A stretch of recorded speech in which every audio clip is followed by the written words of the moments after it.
To address the elephant in the room first, yes, the title of this video is correct. Simon and I will be doing a collaboration video. Simon was a physics student from Oxford University, and he was also one of the people I started doing Oxford with and created the Oxford that followed from that, and now he is doing his PhD at Exeter University, and I'm going to be heading over to Exeter and we're going to be making a Q&A video for you guys. That is a question and answer video. If you don't know who Simon is, check out his channel. It's all here, full of wonderful wisdom, and he's a nice guy, good speaker, and the videos are great. So if you have any questions for me, or for Simon, or for the both of us, please do post them down in the comments. Simon will be making a video like this as well, and we will take all of these questions and comments and answer them in a video coming up, hopefully, next week. I am in a high energy mood because there are very, very few days left until the accelerator is over. Tomorrow is rehearsal, and then Tuesday is the big day. We've got demo day in St James's Theatre in London. Hundreds of investors and hundreds of friends, family, of all the different teams that are going to be participating in the Accelerator. They're going to be in attendance either at the demo day or at the after party afterwards.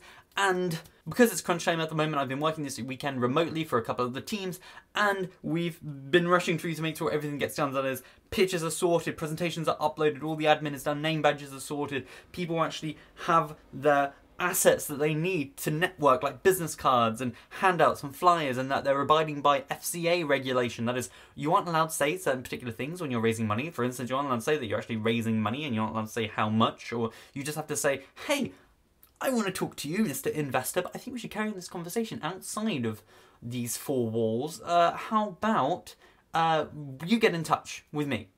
It's stupid, right? This is something I discovered recently, and I just thought it was really silly. So to pick apart that point, there is this regulation in the UK that has recently come to be that if you are a company and you are raising money for your startup, your Series A of investments, so you need like £1 million to be able to grow your company, and investors see that there's loads of potential in your company and they want to invest that money and take a percentage of your company, so as it grows, the amount that they own within the company also grows.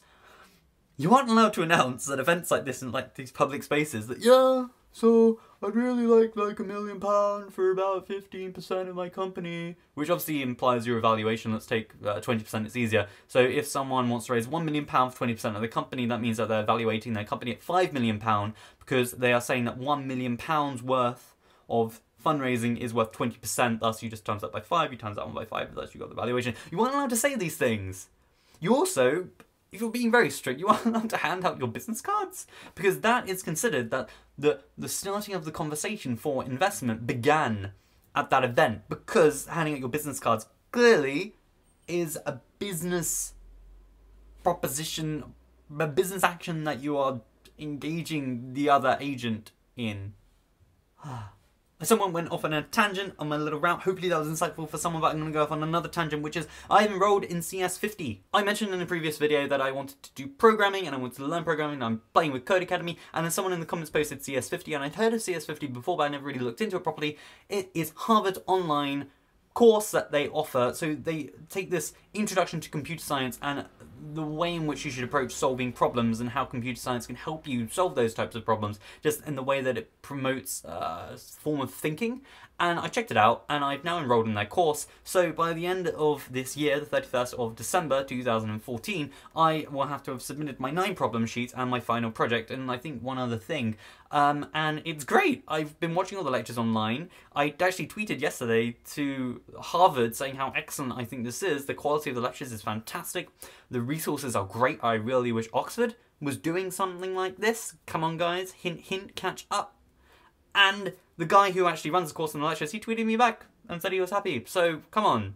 If that's the type of people who are running this course, and you want an introduction to programming, and you think you can dedicate the time to something like this, give it a go. I'll put the link down in the description.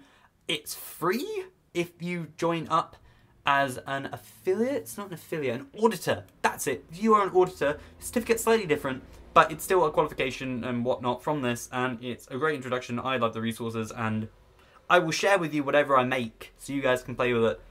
What else should I tell you guys? I don't know, Jamie, why don't you tell them about that mission notebook thing that you keep on talking about in every single video, and people aren't completely sure what it is that you're talking about, but you always refer them down to the description where there's like a Google form that they can fill in to find out more information, and then people are actually signing up for this, and then it turns out suddenly they have a notebook, and then they're sharing it with you on Twitter, and they have drawings all over them, and it seems as though that they're extremely happy, and then there's this hashtag that's forming around it. I think you should maybe talk about that. No, I don't actually think that they'd appreciate that. I think what would be more helpful for you guys is that, hey, I've made this personal statement video, part 2 is now live, and guys, good luck with your university applications, because we're slowly approaching October. The deadlines for Oxford applications is the 15th of October. I've been reading some of your personal statements, and I'm going to say right now, I can't read any more personal statements right now. I'm sorry.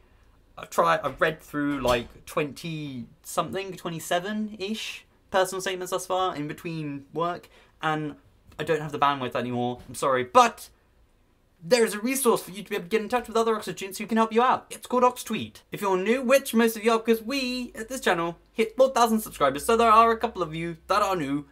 There is this project called OxTweet, which is loads of Oxford students are on Twitter, and they're tweeting about their lives, and they are extremely accessible. You can tweet them, and they will happily help you out.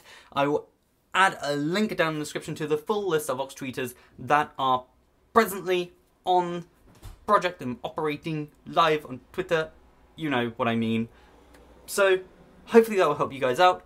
Please do continue to post any comments and queries down in the comment section below, and I will see you next Sunday, subscribers, when I would have finished Techstars, be figuring out what I'm doing next, and I am currently in the midst of figuring out what it is that I am doing next. So stay tuned, and I will let you know what it is that we graduates get up to upon graduating. As of the filming of this video, there are 4,033 of you, and on behalf of the entire community, I would like to extend the warmest of welcomes. And if you would like anything from this channel, please do let me know in the comments or message me.